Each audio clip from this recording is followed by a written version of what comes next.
Hello friends, আমার চ্যানেলে তোমাদের স্বাগত। আজকে আমি তোমাদের সামনে যে বিষয় নিয়ে এসেছি তা হলো ওয়েস্ট বেঙ্গল স্টেট ইউনিভার্সিটির এডুকেশন 2024 সেকেন্ড সেমিস্টারের গুরুত্বপূর্ণ প্রশ্ন ও উত্তর।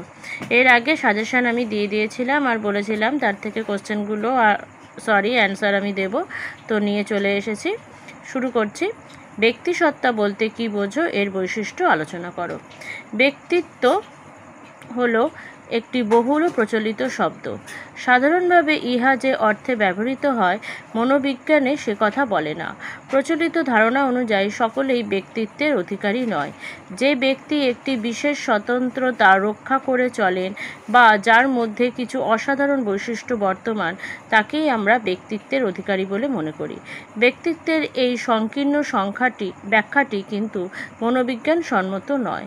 মনোবিজ্ঞান বলে প্রতিটি ব্যক্তি ব্যক্তিত্বের অধিকারী এবং প্রতিটি ব্যক্তি তার স্বকীয় বৈশিষ্ট্যের দ্বারা অন্যান্যদের থেকে পৃথক।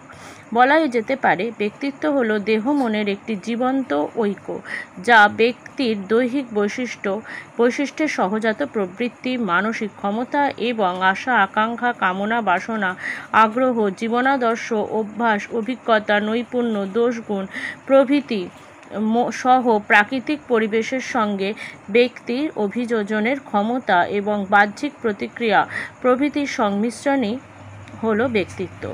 বৈশিষ্ট্য ব্যক্তিসত্তার। মনোবিজ্ঞানীগণ ব্যক্তিত্বের ওপর গভীর অধ্যয়ন করেন এবং কতগুলি বৈশিষ্ট্যের কথা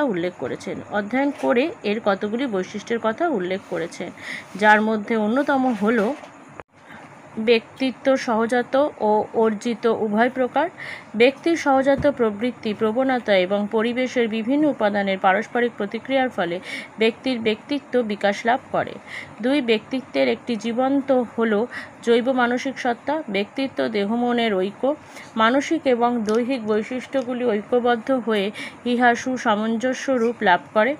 তিন ব্যক্তিত্ব গতিশীল। ব্যক্তিত্বের লক্ষ্য হল পরিবেশের সঙ্গে অভিযোজন। সততা ও পরিবর্তনশীল পরিবেশের সঙ্গে সার্থক অভিযোজনে ব্যক্তিত্বকে গতিশীল হতে হয়।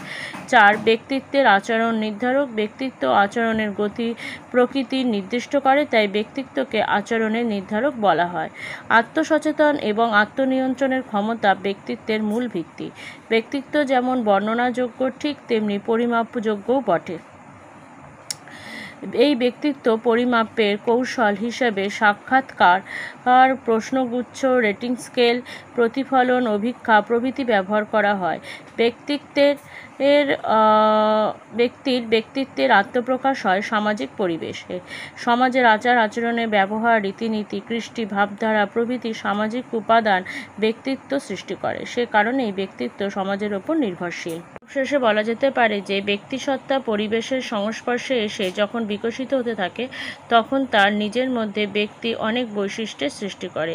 তাদের পার্সোনালিটি ট্রেটস বলা হয়। যেমন এক ধরনের জৈব মানসিক প্রবণতা তৈরি হয়। প্রতিটি ব্যক্তির মধ্যে ব্যক্তিসত্তার সংলক্ষণের কি পরিমাপে বর্তমান তা নির্ধারিত হয়।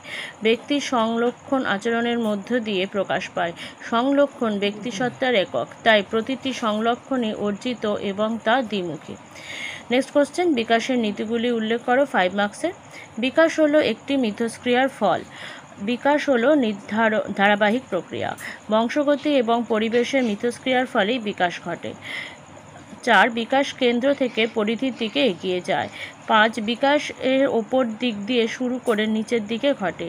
বিকাশ পরস্পর সম্পর্ক যুক্তি প্রক্রিয়া।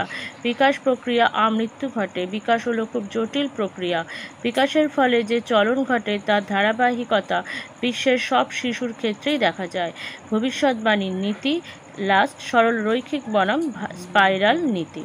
তো বন্ধুরা, এই দুটো কোশ্চেন দিয়ে আমি আজকের ভিডিও এখানেই শেষ করছি। তোমরা এরকমই নতুন নতুন ভিডিও পেতে প্লিজ আমার চ্যানেলটি সাবস্ক্রাইব করবে আর সাবস্ক্রাইবের পাশে থাকা বেল আইকনটি ক্লিক করে অল বাটনটি ক্লিক করবে। Thank you.